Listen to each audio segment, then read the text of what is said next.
Grace and peace. Welcome to another episode of the TBT Show. I'm Anthony Moten. My partner in crime always is the Right Reverend Elder Shawn P. Aguilar. We're not going to ask him how he doing. He going to say better than he deserved. We got that. Yeah. Good to see him, though. You're looking fresh and well, Rep. Oh, well, we're thankful that things are as well as they are. Yeah, absolutely. Yeah, don't get him started. And then we have an in-studio guest, my friend and brother. I'm happy to have him here with us, and ain't no telling where that's gonna go. I would call him God's bullet to our close circle that we all know what that means. Pastor Reginald Rose, man, it's my boy. I could say all of the stuff about him. If you live in the city, you recognize the last name Rose. He's the husband to my sister, Crystal Rose, and then the father of little Reggie and Heaven, friend and brother and great preacher. But I'm happy to have him. Reginald Rose, good to have you with us. Thank you for having me, guys. Yes, I appreciate you guys. I like listening to you guys. You guys definitely keep me on my toes. What? TBT. Well, you know what? If you've been listening, can you help me tell him Oh my gosh, this guy. who's the greatest of all time? See, I know he's going to start this question because he has a problem. He's delusional. I mean, I don't know why. I don't take anything from LeBron James, but there was only one Michael Jordan. Okay, so it's two wrong people in. No. the We're studio praying today. for you to be delivered from the sin of bronze sexuality. Okay. Hey, look, So keep praying. we're praying for you. You'll be stronger because of. I'm praying for Listen, you. I We believe tear it. that LeBron is great. I'll take He's nothing great. away from him, any of that. He's In great. his position, what he's able to do is great. But my favorite player is Steph Curry. So I forgot, and I I just just say don't- remember when I started hearing please you don't do talk. that. I remember. So yeah, definitely. This conversation is It's over over. with. Okay. He said Steph Curry who shoots from half court. This has been your moment of sanity yeah, from the TBT show. Thank you, Reverend Rose. Man, listen, Reggie. Since Reggie's here, some people been. I would living under a rock. Don't know who Reggie is. Because I mean, yeah. So for those that've been living under a rock and don't know who you are, just kind of tell us who you are. Gotcha. I'm Reginald Rose II. Yeah, right. Yeah, there's a first that came before me. He's old and short from Fifth Ward, but that's my dad. Your daddy gonna beat you, right? He always, it's okay. This is a running joke we have. I'm a fifth generation pastor. I come from a preaching family, singing family, and we just been in ministry our whole life. All we know is church. Yeah. But along that, we are called by God to do a job, and I did get the coin God's bullet because I just tell it like it is. I'm very unapologetic about it. I love it. Man, we've spent some great times together. I'll tell anybody, my circle is a dot. But I have some close friends, guys that I consider friends. And so, man, we've spent some time talking and laughing, and I mean, I thank God for the fellowship. You need that. I can't remember who. One writer says a good friend doubles your joys because you don't only have yours, you have that of your friend. Then halving your burdens. When you're going through, you got somebody to help you carry the load. So Reggie's a friend, and Crystal puts up with him. Yeah, absolutely, Rep. Absolutely, she puts up with him. Man, to see him and Greg together, barrel of laughs, man. Because people say things like what he just said. Well, that's them separately, so you get them together. Oh man, Lord, right. Simeon, you have the unique story, and I heard you say fifth generation. I think I'm fourth, maybe third for sure, but I think fourth generation. Yeah, because you like with my dad, so right. So, and this dude here finna get jumped on already. So, man, if you've never heard his dad his dad is He's the man. Preacher par excellence. He That's is right here. He got all the preacher gifts. without peer. Yeah, absolutely. All of them. And so like coming up for us, like the goal of preaching was like Reginald This is Rose. it. You know what I'm saying? So like, and I know that helps in ministry, you know, but do you ever feel the weight to live up to your dad's legacy? When I first started in ministry, I did, you know what I'm saying? Because he could holler, he could sing, you know, he just had that charisma, and then he was well known. And I didn't start preaching until I was like 27, 28. So I had been a professional drummer my whole life. So slipping into preaching, it was like, well, I got to follow this act. Right. It's like going to a comedy show, you know, and you're next in line, but Kevin Hart just got off the stage. How am I supposed to follow this? Right. So at first it was kind of difficult, but then, you know, God was always saying, and my dad was even big on this, find your voice. You know, be you. Don't be nobody else. Be who you going to be, and, you know, let it ride. So once I found that out, and it was probably like the third or fourth year in preaching, because I figured out, you know, I can hoop, I can sing in the shower. Tell the story, Reverend. Hey, but Tell the story. When it comes out in person, you know, that part doesn't come out. And, you know, people always say it will come out. It will come out. It will come out. It hasn't. Right. Not like I would think it's supposed to come out. Right. You know, but, you know, good meat makes its own gravy. Yeah, so whatever that means and however it translates, it always comes out the right way at the end. Right. And I can sit down and know I did my job. And hopefully God is satisfied. Right. So I just got over that stigma, because, you know, hope, you know, in our culture, it's like, okay, if you can't close, then that's what it is. Right. But that was always just a part of it. A part of it, but I didn't let it control me. I didn't let it dictate everything. Right. You know, a lot of guys that are generational preachers, they try to be just like the last generation.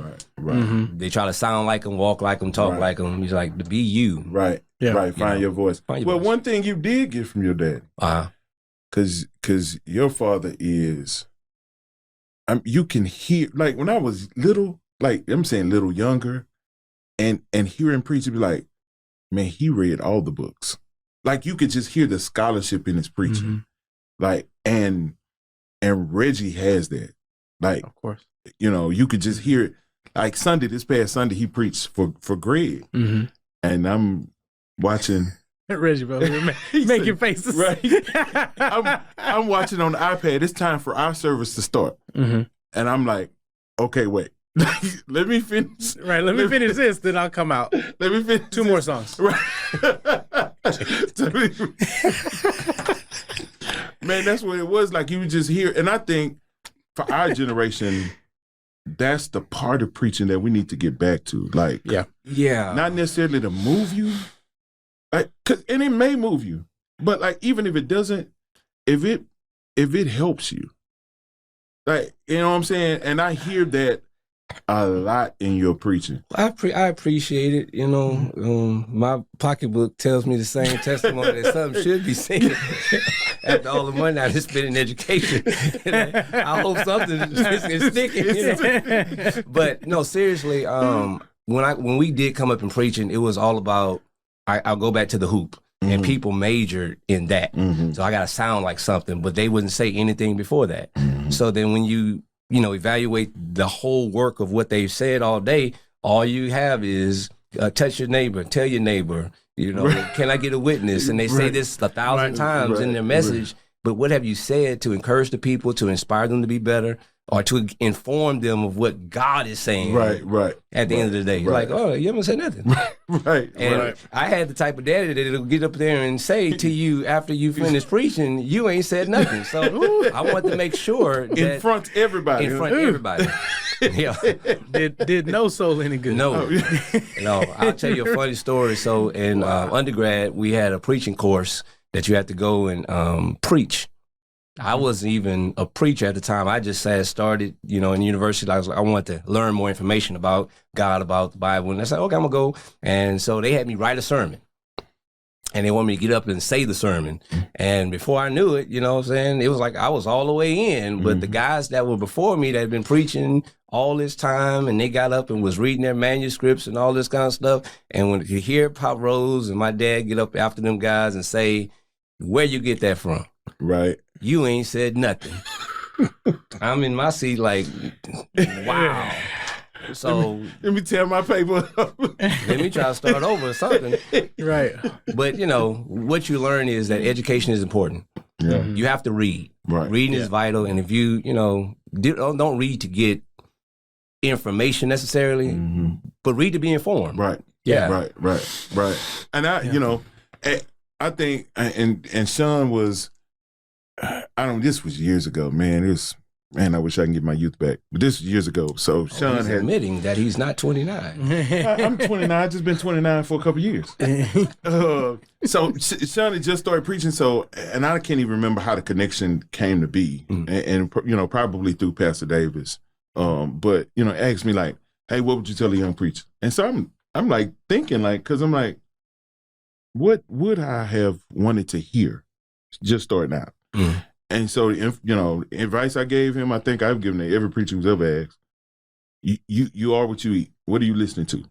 Because, more is caught than taught. Like, so whatever you spend your time listening to the most, that's what you're going to end up sounding like.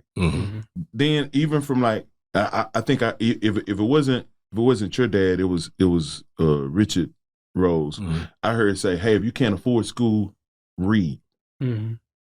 Like, until you can afford, just spend your time reading. If you're called to preach, you're called to read. Any preacher that doesn't read, you're going to sound like a blank sheet of paper. Like, just spend your time reading. If you can give any advice to a preacher just starting out to find his voice and be the best preacher he could be, like, what would it be? I would start first here, and I didn't get this at first, but I agree with H.B. Charles. Have a prayer life. Have a relationship with God first. We don't do that a lot. You know what I'm saying? We get called into preaching, and then you get called in the hoopla. You haven't got that relationship with God. So you're not going to be as disciplined as you need to be. Right. So I would say start there first. Then after that, definitely read. Yeah. Read. They have all the books that you're going to get in seminary available online, systematic theologies and everything else. Read. Yeah. Take time to read and you have to be disciplined. Yeah. In this game, you got to be disciplined. I'm not going to say what I feel. I'm going to say it. There's some lazy preachers. Lazy pastors out there that don't spend time reading. Yeah. So they sound like it. Right. And it's unfortunate, that'll go to another conversation that we had outside before the program, because our churches are dying because of the lack of preaching. Absolutely. Yeah, it's enough. You can only give me sugar for so long. Right. After a while, my teeth gonna rot. I'm ready to go to the dentist, and I ain't gonna be able to eat. My teeth gonna rot, and my stomach gonna hurt. Right. That's how you get spiritual diabetes. Yeah, absolutely. Right. And then that's one of it. Okay, so we're living in this post-pandemic, kind of generation, and so that's one role of the pastor, to preach, and I guess I get to ask you this and love to, because we got a chance to help each other along in the pandemic. Yeah, like when nobody could go nowhere. Yeah, you know what I'm saying? Like we were stuck in the house, and we're all trying to figure out how to preach in front of a camera and how to have that, the interpersonal connection, kind of, and me and Reggie and Charles Turner and Gregory Collins and Ed Durant and Delwyn Benton. Man, we would spend time on Hangout and other sites where we could video each other, like, just talking through what do people need and that kind of thing or whatever. And I, like, especially in this generation, like now that we're out. Oh, yeah. And people can move around. So that preaching was definitely one role of the pastor. Like, how do you see the various different roles of the pastor helping or hurting not only church life, but community life? So the role of the pastor is very important because it's influential.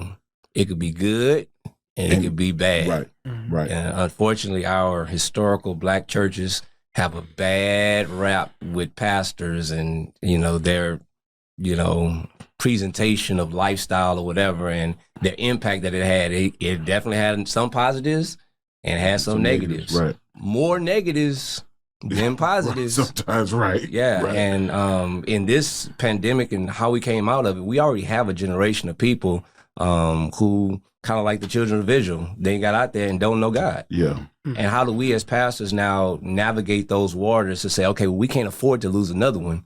Right. So where do we insert ourselves in to get the next generation? Still ministering to this generation that we feel is lost. Right. But you have to keep pushing and keep moving and say, okay, well, God, you are in control. You're going to deal with it, but we can't afford to do this. So how do we move the church and move programs into meeting the children where they are so they can be better than what the last generation was? Right. Because at the end of the day, you remember in the Bible, they had a point where God said, listen, man, this whole generation, they gone. Right. Work on the next one. Right. You know what I'm saying? So that's the hard job we have, because as a pastor, you have a pastor's heart. You don't want to see anybody go to hell. You don't want to, but listen, the proof is in the pudding. Right. They're not wanting to hear. Right. They don't want to listen. Right. And the world doesn't help it. Absolutely. So, Absolutely. And then if you're at the church, like, how creative can you possibly be? And that's the thing. We can't get so creative that we get out of the formation of doctrine and discipline. Mm-hmm. And that's what we do. A lot of churches are trying to do everything to, entice a crowd to come. This is not a circus act.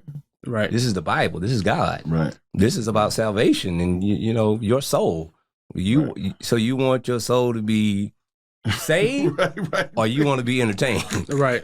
We don't make the decipher. Right. And my prayers for most real pastors, and I'll say that, and if anybody ever chime in and want to go back and forth with me about what I said, they can. But any real pastor that's really, involved in ministry for real, we know it's not a plaything.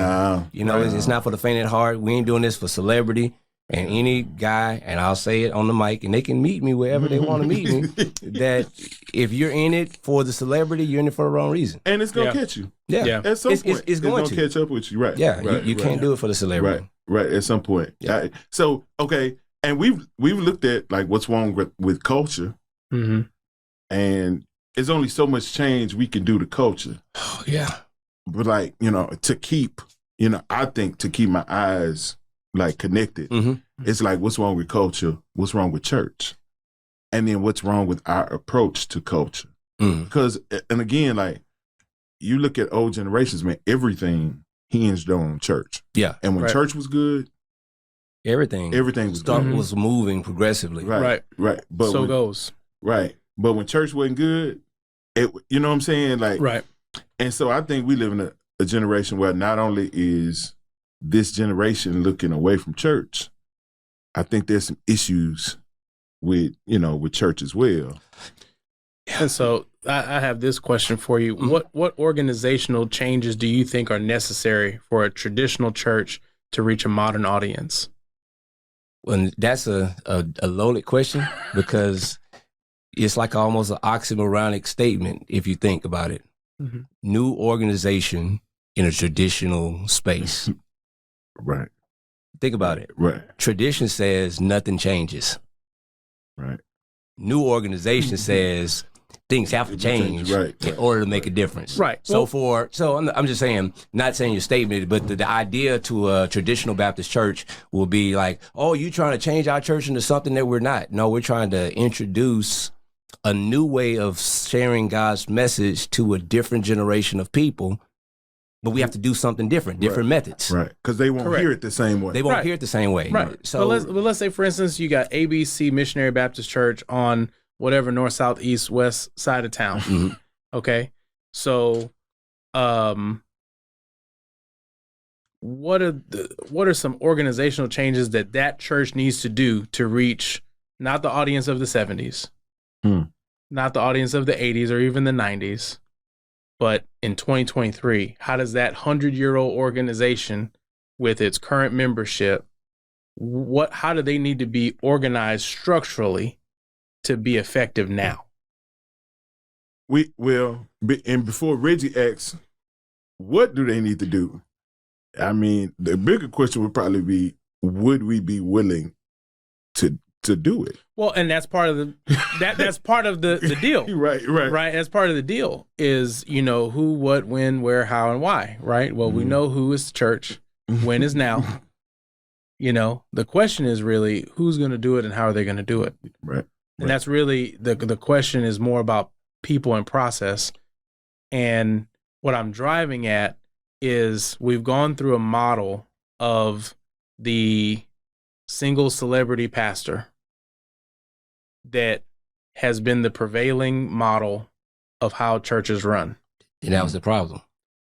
Well, and that's what I'm saying is I'm curious to hear your take. Yeah, because we have to become a Christ-centered church. Mm-hmm. That's the problem. We're all about people and programs and not about Christ. Right. So you've been having your eyes on the pastor and not the master. There you go. Right. So, Exactly. So why is there so much bad behavior in the church? Why is it always somebody wants their opinion over someone else's opinion and nothing gets done because it's all about me and not about him? Right. Mm-hmm. If it's all about him, then we're praying and we're fasting and we're doing the things that we need to do to get closer to God so that you can reach a generation of people outside. And, we even experienced this in my dad's church when I was there, where I was able to reach so many of the young people that I grew up with, that was in the neighborhood, because they saw something different in my behavior, in my language, in whatever I was doing that was different from what they've seen in church forever. Oh, I'm real. Oh, I can talk to you. You're not trying to Jesus talk to me all the time. You're trying to introduce me to somebody that I'm curious about, but I didn't know how to actually ask the question. And you're not judging me based on what I'm looking like. We have a problem. The church has become this place where it's so judgmental. We're legalistic. We're like the Jews and the Pharisees and the scribes of the Old Testament. Right. That when Jesus came, they were like, you don't come in our church and do this. And he's like, you don't know who I am. And the church today doesn't know who he is, so we operate in that type of fashion. Right. Yeah, right. Sadly. I guess that the sad thing just about our generation in church is some tradition needs to be hung on to. Of course. And some tradition needs to be hung up. Oh, yeah. Yeah. And we just don't know what to hang on to and what to hang up. Well, it's pretty simple. I mean, I think is that, book, chapter, verse, if it's a tradition of men, then that's something that could be good, bad, or neutral, but there's doctrine and that there shouldn't be any deviation from sound doctrine. So no matter what, you cannot sacrifice sound doctrine for the sake of numerical increase. But that's where the issue comes in. Sound doctrine. They don't have it. Right. Everybody's created doctrine as they go. Right.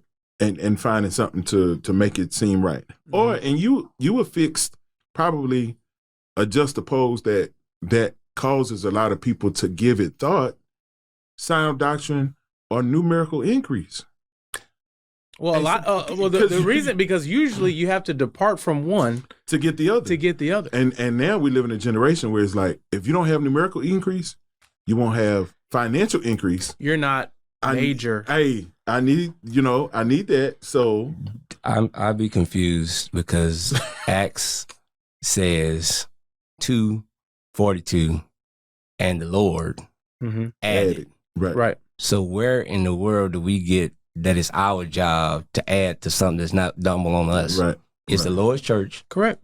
It's his to add. It's our job to share the doctrine, live the lifestyle so that people in the world can see what's going on and be drawn into the fire, and then you can introduce them to Christ. Right. Our problem is we are trying to build churches and build numbers, and nobody's building a relationship with Christ. Absolutely. Absolutely. I think I would, and I've told a couple pastors that would listen, like, if, young out the gate, what would I want to hear? Man, just grow people and let God grow the church. Yeah, absolutely. Yeah. If you grow these 25 people that God has entrusted into your leadership, then God will grow the 25 into, whatever number. Whatever he sees fit. He can, because I think a lot of, numbers doesn't fix dysfunction. No. It only makes dysfunction worse, bigger. Yeah. You know what I'm saying? Right. So if it's not right, healthy things grow. You know, Right. but if it's not right, you're just adding to. You're swelling. That's it. Yeah, so back to your first question. So if you had discipleship programs, if you had different things that would really cater to meeting every age group and really small groups and really developing the discipleship paradigm. You know what I'm saying? Go ye therefore, make disciples, teaching them, and then they go the process of duplication. If you do that, then you may have a possible chance of winning a community. Right. But we have to start at groundwork first. We got to revamp the church. Right. That's why I coined this year's reset. And I know this is how God was going to reset things, but maybe this is necessary. Yeah. You did a series that I had gotten into discipleship when you were in my praying. So I know that's big for you. So kind of, build for us, quickly, like the what you would think, like the difference between discipleship and membership, and why this generation in this, postmodern church, well, now probably it's postmodern church, like why we need disciples and not members. Because members take ownership. It's like you go to the gym and you pay a membership fee to be a part of the gym, so you feel like you got stock in it and things need to go your way. So you're on a treadmill and somebody left a bottle of water. You don't take the water off because that ain't your job. So you're going to get the person that worked there and you're going to go get them. But you're on the treadmill. Right. You could have just took it off. Right, But in the church, we take that same mentality. That's why everybody wants to be served rather than be of service to other people. So you have that membership mentality. Like, no, you called to be a disciple. Disciple is a learner. Right. You ain't learning more about Christ, then what are you learning? Right. No, you learn in church. Right. Yeah. You Say learn which may or may not be about Christ. Right. 9 times out of 10, Right. it's not about Christ. Right. So, and that's it's unfortunate, but that's and coming from that situation, I learned quickly that everybody doesn't want to be a disciple. People want to be church members. Right. Now, you can do all the preaching and teaching you want, but if they don't want to be a disciple of Christ and move forward in their relationship with Him, they're going to always be church members. Right. And I always tell them the warning is not everybody that says Lord, Lord, going in the end, but those who do the will. So you got to do the will. Right. And what's the will? Right. Right. He say, do what I say do. Be a disciple. It's simple. Right. That's, I think I got sometimes, I can't remember who wrote it, that you have to beg members to do what disciples already know is their responsibility to do. Yeah. It's that, I call them volunteers. That was Sunday, man. That was good. Yeah. I almost told my iPad Sunday. Don't do it.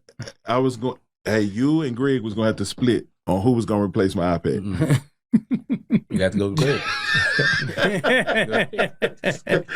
So you got to go to Greg.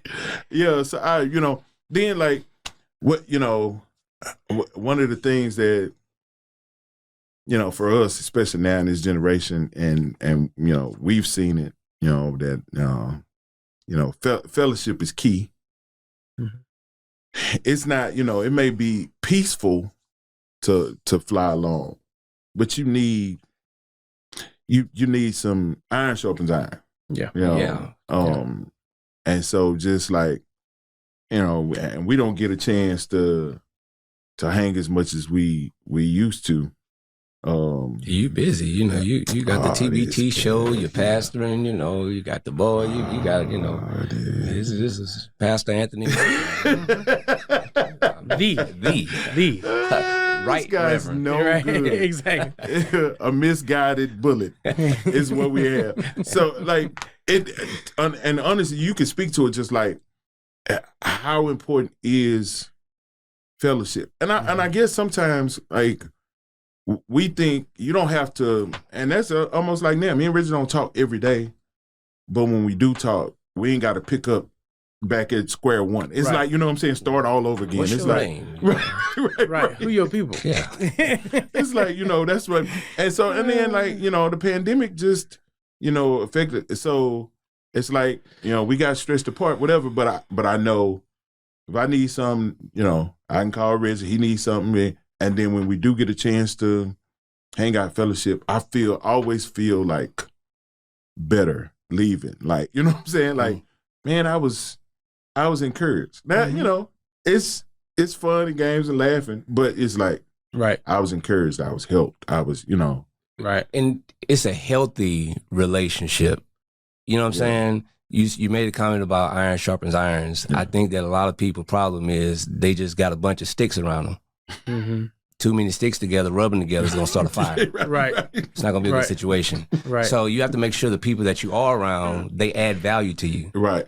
And that you add value to them so you can be that. Because it's like we hang, but it's always something that we are taking away from the situation and saying, all right, well, I know that going forward, I can be encouraged in ministry to do this. I can deal with my children a little bit longer because Anthony Moten showed me you can deal with these kids a little bit longer and they'll be successful. Yeah. Till you get them out at 18, it's time to go. You got something to look forward to. It encourages. You have to find good people to be around. You can't just surround yourself with anybody. Right. So you got to be select. Right. Right. And, I would you ask me what I tell a young preacher, make sure your circle is tight. Yeah. Mm-hmm. And don't go for the popular people. Right. Because they're gonna be chasing something that's not meant for you. Right. So right. I and then Reggie showed me he, kind of helped in that regard. Like, y'all, I mean, Reggie has preaching partners. And like, I know you internal bounce stuff. And then I know for one while you were going through, I don't know, Hebrews or something, you and Ed were kind of partnering through that, whatever. Which kind of create, because I'm not good at everything in preaching. I'm not good at almost anything in preaching. But I don't think no one is, But like illustrious stuff. Like introduction, illustration. What's the title gonna be? It's called "Open Your Bible 2." That's the title. Open Your Bible 2. That what I'm saying. Just so like that kind of things. Like so, but I've learned watching you. Like they would bounce stuff and help each other. And I'm like, okay, that's and that's when me and Wolf. I don't know if you met Robert Wolf. Robert is great at that kind of thing. Mm-hmm. So I'd be like, hey, Wolf, here's a sermon, whatever. Can you think of an illustration? And it's like almost like, so preaching partners is key. And that's something that I kind of glean from just watching you. How important is it, for you to just have somebody to kind of, to bounce stuff out, you have to, because like I say, no man's an island. So, you may think about something a little bit differently than I'm a bullet. So I shoot one way. You know what I'm saying? So to have people around me that think differently helps me like, all right, well, let me think about it like this. So let me, see your opinion about this way, and I can add it in. Right. And I'll give you credit for it sometimes. Say the first time. First time. I'm like Anthony Moten said. Anthony Moten said. I'm quoting Moten every Sunday. No, but that's what having good friendships and good people around you that you can bounce these things off of, and it helps you develop. In your preaching. Right. Because like one of the things that irritate me more than anything is to hear somebody all over the place.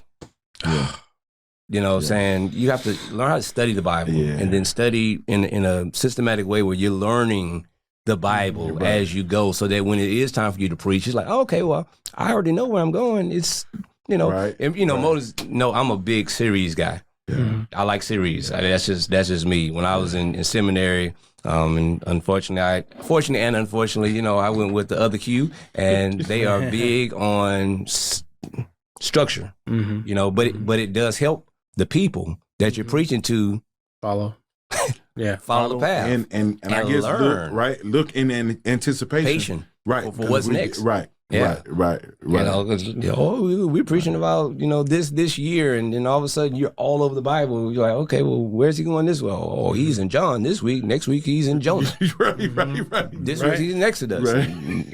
Next week he's in Revelation. You're all over the place. So what do you expect the people to be? Right. It's our job to give a steady diet. Right. And that's the difference. I think you got a lot of people who are evangelists, and you have people who are pastors. Right. Right. But you have evangelists trying to be pastors, and it don't work. Yeah, and you're not itinerant preaching at one place all the time. Yeah. But it doesn't change how you. I remember during the pandemic, we were. I can't remember who we listened to. We listened to some sermon, and the introduction was great, made you lean in. Mm-hmm. Then the sermon was, So Reggie said, "That's a beautiful porch. The porch." On that raggedy house. And that's what it was. It was a beautiful porch. Yeah. Like, the introduction was great, fabulous. Wow. Right. And then it's like, not so much. Right. Yeah, and then and again, like the concentration, and that's why I appreciate it. I appreciate our circle. Because the concentration of preaching is there. Like, So I ask any preacher that I admire or respect. Because again, my thing is like more is caught than taught. Mm-hmm. So who'd you grow up listening to? Outside of your dad? Because I already know. His daddy's, I still, to this day, the greatest sermon I've ever heard, and I'm not saying this because you're here. What's it? And I'm thinking you're probably going to know. Okay.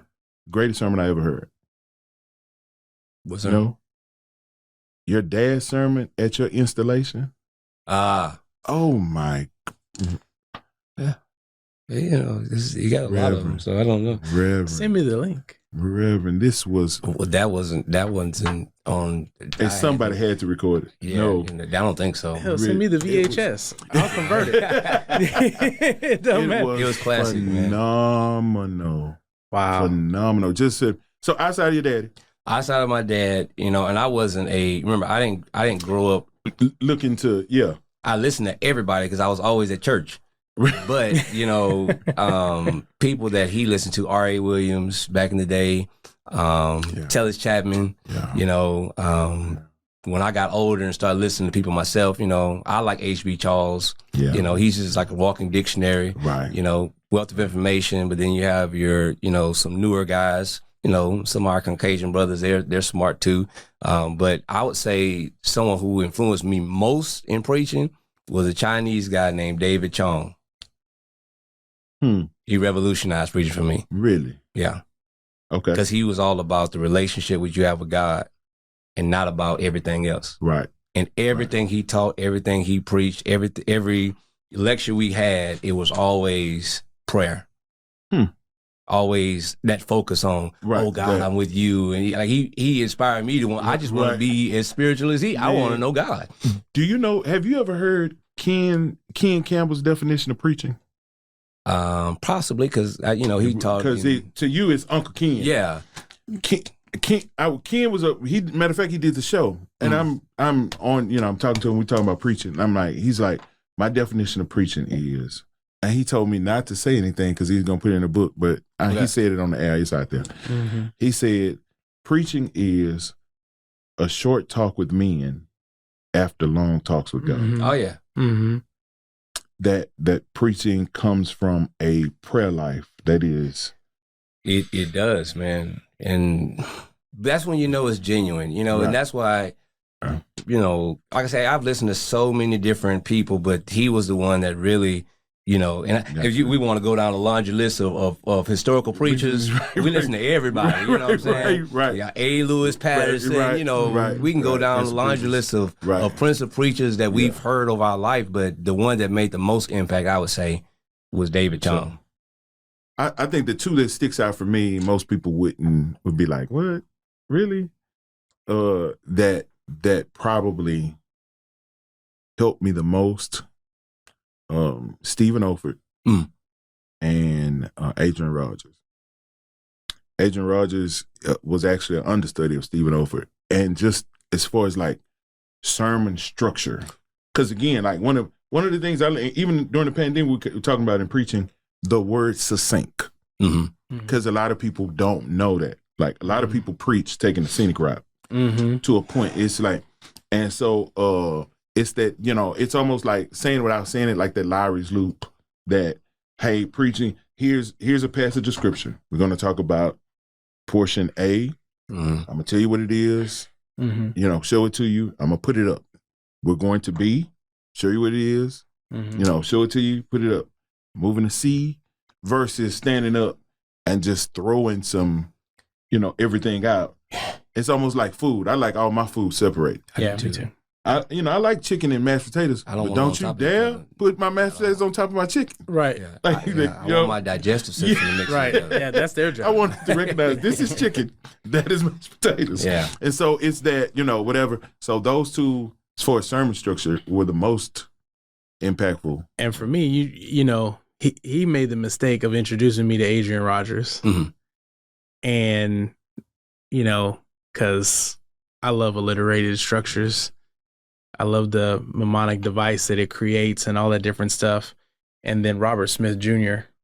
Oh, yeah. In terms of, his approach doctrinally and the systematic theology and weaving those things together. Mm-hmm. So that would be two that I could call out, in terms of like influence over sermon preparation and delivery.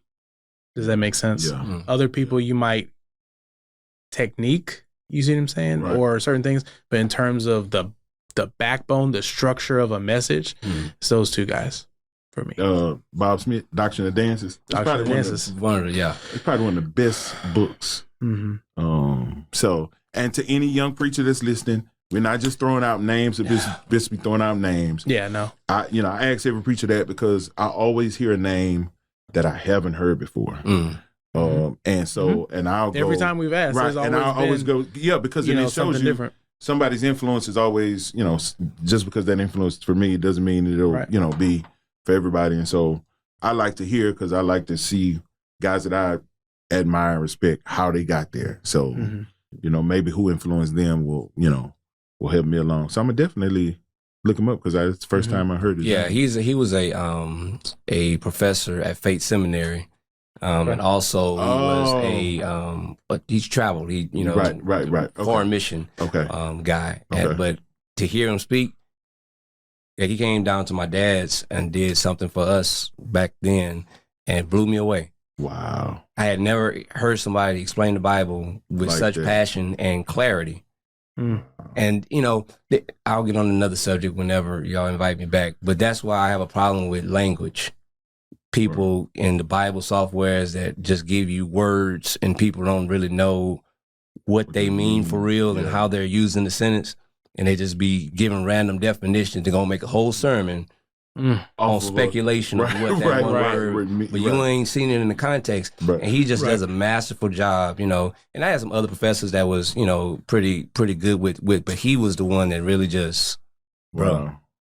You hear him, you be like, he be so passionate, Brother Rose.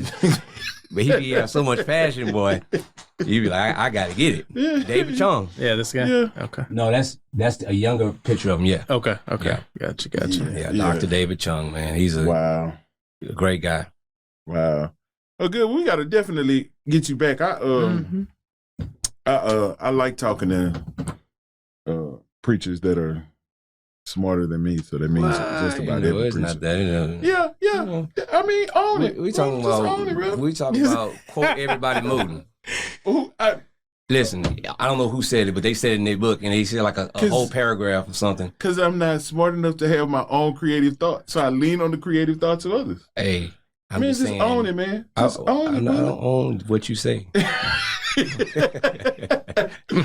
Hey, listen, there's in the last couple of days, there's been a video to surface that we wanted to kind of touch on before we get out of here. I'm dying to hear what Reggie has to say. Pastor Rose, I'm sorry, I've been calling Reggie the show like we at home. That's my name that like my mama gave me when I came out. Pastor Bullet. Pastor Bullet. Bishop Bullet. Yeah. So Sean's going to cue up this video. We're gonna check it out, and then I want to hear both Pastor Rose and Sean's commentary. Oh yeah. Yeah, I want to know now who the two guys behind you are. That's what I want. Okay. Because if I were you, I'll be off in 2 minutes. I'm just doing. If I'm too loud, just let me know. Honestly, they can't. 2 more minutes. They can't hear us, right? No, not you. Okay, no. So I would be careful if I were you, because the last time you were on a couple of guys like that, they stole your car. Here's Chris in Boston. Go ahead, Chris. Hey, what's going on, guys? I want to talk about. We have to clean up something from Friday. We had a bad moment on Friday afternoon, and so we just want to clean up that little bit of business. And so, Mazz, the floor is yours. Okay, so as you said, late late in the show on Friday, I made some comments that angered and upset some people, and rightfully so. So I wish I could take them back. I can't. They were insensitive, they were hurtful, and frankly, they hurt the cause for those of us who believe in racial and social equality and all of those things. And I do. I'm on that side of the line, which is what made this thing so difficult in so many different ways. So I owe everyone an apology. It's not who I am. It's not who we are. I can tell you that until I'm blue in the face. Those of you who know me will believe it. Those of you who don't, won't, and you probably shouldn't. If I saw and heard what you did, I'd feel the same way. And you have a right to be upset. The only thing I can really do is apologize for it. Again, there is, when we're talking about these sorts of issues, there is a line somewhere, and I can assure you I stand on the right side of it. But again, that doesn't excuse what I said or did on Friday. It was really, I meant, if anyone cares, to poke fun at you, Mike. It didn't come off that way. It came off as something far broader and ignorant. And I'm regretful of that. I don't know what more I can say other than I'm sorry to you and to Murray for dragging you into it. Oh, please. For Jimmy Stewart, for the people here at the station, let alone friends and colleagues in the business who are dealing with it on assorted different levels. So, again, all I can tell you is it's not who I am. And I got a little silly and stupid at the end of the show and was trying to be a wise ass like I often am. And it just came out wrong. And I wish I could give you a better answer than that, because we're in a business where we should be careful about what we say and how we say it. And I wasn't. Well, Yeah.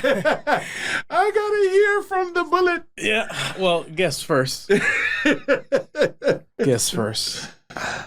I have to go last. Pass. He passes. I passed. Okay. I No was- worries. No worries. I was How good. soft or hard he should go, man. It's No just problem. hilarious. Okay. Hey, no problem. So he's been rightfully suspended after this.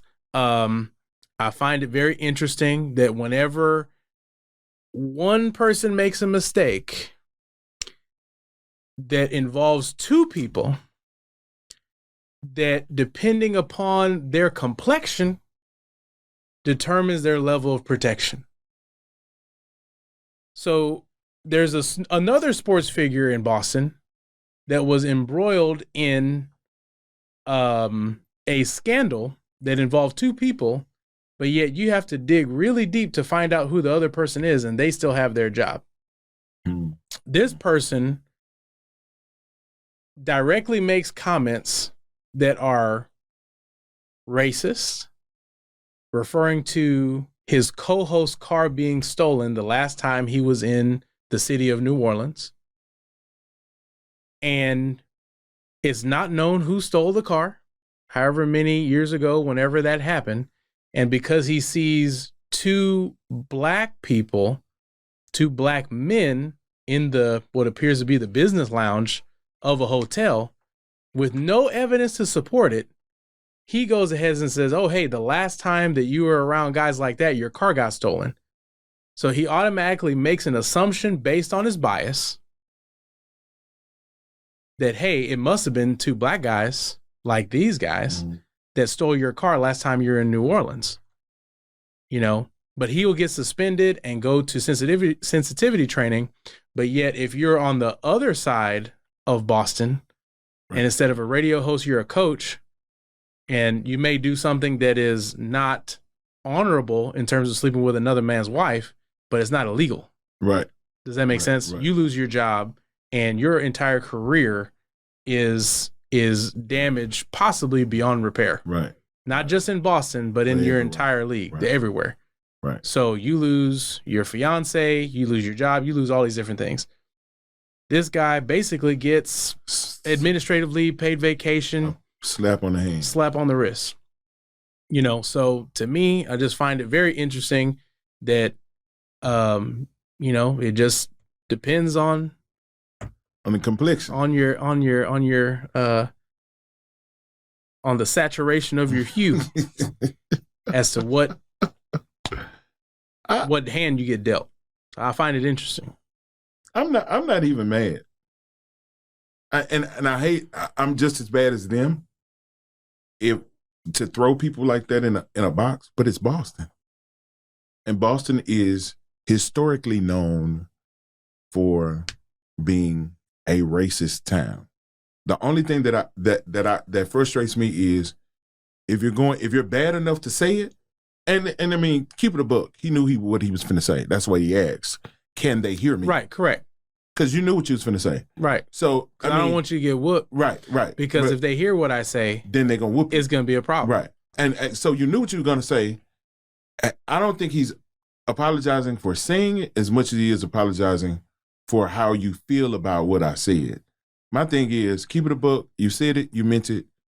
Whatever happens, happens. Don't do the crying thing for me. Well, yeah, and that's my deal. The crocodile tears, and usually you see that from the opposite sex. Yeah. Usually whenever it's, let's make this go away, the tears, the sniffles, and all this different stuff, leave the Oscar application, leave that off because you spoke out of your heart.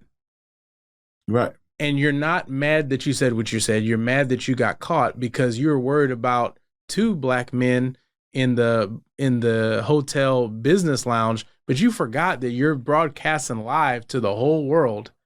Right. And it's being visually and audibly recorded. Right. They can't hear you, but everyone else can. Right. But again, when you have the complexion for the protection, you can make those moves and no permanent damage. All you got to do is look down at your cue card, at your little 4x6 index card, say what the lawyers tell you to say, and all of this will blow over. Right. And it will. A la Don Imus. This reminds me of that whole situation. Right. So again, nothing will happen. Nothing to see here. Yeah. Jedi mind trick. Right. Look in this red dot. Yeah. Pastor Reggie, It's the same old. Color your skin. You say what you want. And you meant what you said. Absolutely. But then you want to get on the camera and act like you're sorrowful. You're sorrowful for maybe the $100,000 they took from your account or from the slap on the wrist that you got that now you have to suffer for. But what you've done, what y'all do time and time again, is take us back 65 years based on comments that, I'm not racist, but here's a racist comment for you. Right. I'm not racist, but my tongue is. Right? We don't do shout-outs, but if we did. Yeah. I'm not a racist, but if I was, I would say this. And then ask, can they hear you? Yeah. And I would say the guy that was actually the host, if y'all saw his face, and then the words that the guy tried to say when he was trying to apologize, it was like, man, get out of here, man. You ain't sorry for what you said. He tried to hurry up and go to the caller. Like, we know that was our line. Right. Yeah, and I think that, like, even if you have a shred of racism, the fact, like, be a professional. Like, that's not cool. That's not. It's never. But unfortunately, those of the other hues, sometimes they don't think before they speak because they think that whatever they say, they license to do it because they think they're better. Right. So I was laughing and joking. And I said something idiotic. No, you're an idiot. Right. Who always speaks out of turn. Who always probably says racist things when you don't have an audience listening to you. A microphone in your mouth. So I don't think none of that apology was genuine. Nah, and that's why I said I'm just as bad as them. In his head, everybody's black who is a car thief, and in my head, it's Boston. It's and until you prove otherwise, everybody who's white in Boston, this is how they think about you when you're not listening. Right. Mm-hmm. Yeah, because if he's spoke like this, knowing that he's being recorded audibly and visually, you knew that. Yeah. I could imagine what's said at the bar after a couple drinks. What's said behind closed doors? And I think that it starts with an N. And it's not nugget. Yeah. It's not nougat. You know what I'm saying? I'm just telling you. Yeah. I want to say that that's crossed his lips. Oh, I want to say. Couple times. I want to say so. And then for him to say, and again, all of it is just fluff. There's a line. I'm on the right side of the line. Yeah, now. Yeah, he's not on the right side of the line.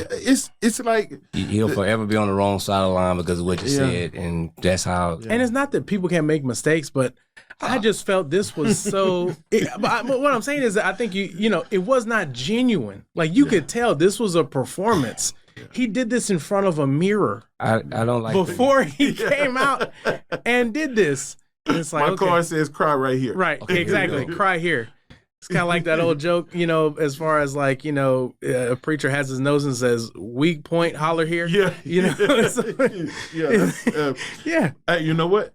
Well, I'm gonna tell this story, and I promise we're gonna leave. So, I was listening to a young preacher one time, who I'm like, man, this is good. It was a good sermon, but it just didn't sound like him. So because it wasn't. It wasn't. But I'm still trying to figure out who it is. Right. He gets to a certain point. He said, "Preach, Pastor West." No. I'm doing the best I can. Man, your name ain't West. You don't put Pastor West's sermon down. Yeah. Wow. Yeah. I mean, and that's what he's reading. You could tell a couple times he looked down. He was reading. Yeah. That old seminary, P&P seminary, print and preach. Print and preach. Yeah. Yeah. I don't get it. But again, it does remind us that we don't need reminded, but it does remind us racism exists. Yep. And I would rather this form of it, because at least I know. Yeah, say it out loud. At least I know, versus the racism that I don't know, that keeps my kids out of certain schools and, you know, me from living in certain areas. The racism that's done on paper, you know, that's kept in files somewhere versus just an idiot making idiotic statements with a microphone in his mouth. Yeah. That, you know, I would rather this kind of racism than the other kind. So, and that's why my thing for back to the church is that we got to do a better job discipling, because we've gotten so far away from who we are and what we stand for that anything goes now. Right. And now we have no culture. So they pick fun at our culture because it's not serious to them. Right. It never has been. You know what I'm saying? So it just goes back to we have a lot of work to do. Right. So a lot of work to do. Right. Right. Yes, sir. Man, well, Reggie, it was good hanging out with you. Man, it's good hanging with you. I guess I'm going to have to bring you on the show to hang out with you these days. You ain't got time for me no more. He sounded like that guy that was crying. Yeah, right. No, it's not true. Right. Shawn, did you write that on the card? No, but it was always, it's a pleasure. Like I said, when you asked me to come hang out, I was more than happy to come. You know, we didn't talk about some other things, but you know, that'll be another show. We'll do it. But I enjoyed it, man. It's been fun. Yeah, I told Shawn we got to do this in a setting where we could, you know, fit more people. If more people could hear, like, you know, like just our hangout sessions, I was like, man, every young preacher ought to be placed in this once or twice. Man, right. You know, just, you know, just how it is. So I made. We may need to do a little round table. Yeah, somewhere. Round table, square table, something. So 3. So okay. So I got 3 more to go. So yeah, if I can get, because the other we've had Collins, we've had Benton, now we've had Rose. So we still got Turner. We might have to get him a higher chair. Don't do my boy like that. Yes. Come on, man. So Turner, and then Elmore and Durant. They were the. That was a good. It came that and then we credited Benton for that, because he came up with an idea that really blessed us in a portion of our life where we needed. We were starving for that type of camaraderie in the city of Houston area. We didn't have it. You know, you had people that, you know, we call you, say, oh, what's up, buddy? But not a person that you can really talk to about life and vacation with and your family. Everybody knows each other. And we were praying. It was a good situation. So kudos to Ben. Yeah. I think our first trip was Cancun. Cancun. Yeah, we all piled up went to Cancun, man. That was a great time. Probably need to revisit that, but yeah, we had a great time. That's when they started name calling. Name call, and you got stuck with The bullet. The bullet. I say, shoot straight, Reggie. That's all I got. Man, it was fun having Reggie again. Shawn, you got anything going on? Reggie, you got anything going on? Got anything going on this week? I want to shout out other to than kids, man, thank my kids. They always have me busy. Kevin's have a dance competition in Pasadena this weekend. Reg bowled already, so he's off. She's on. So that's all I have going on. I do have to preach at Canaan this week. So those who are listening want to come by and listen to me talk for 30 minutes. You can come by. He already gave himself a time. Yeah. Give himself 35, Reggie. 30. That's he'll be at Canaan, 5117 Lockwood Drive, Houston, Texas 77026. Don't make me say the number. I remember it from my childhood. Shawn, you got anything going on this week?